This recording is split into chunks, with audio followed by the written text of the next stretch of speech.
तिम्रो लागि सायद महाकाव्य फेनेक्दा पनि शब्द कम होलान्।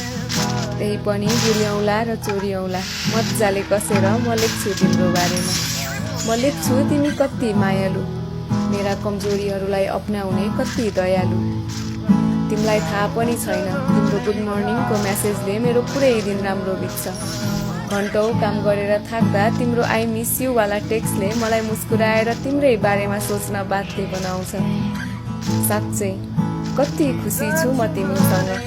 लाग्छ तिम्रो हृदयमा ठुलो मायाको सागर छ अनि त्यही हृदयमा तिमीले कति सम्मानका साथ मलाई सजाएका छौ।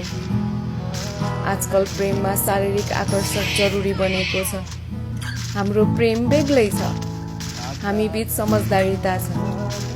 उनी बोल्छन् अनि मेरा कुराहरू पनि कति शान्त भई सुनिदिन्छन्। मैले गरेका हरेक निर्णयहरूलाई उनले सम्मान गर्छन्। तिमीसँग बिताएका हरेक क्षणहरूले मलाई प्रेमको साँचो अर्थ सिकाएका छन्। तिमीसँगका सम्झनाहरूले मलाई सधैँ तिमीसँग नै रहन प्रेरित गर्छन्। तिम्रो प्रेमिका बन्न पाउनु नै मेरो जीवनको सबैभन्दा ठुलो सौभाग्य हो। तिमीसँगको प्रेम सम्बन्धले मलाई जीवनको विभिन्न पक्षहरूमा सही र गलतको पाठ सिकाएका छन्।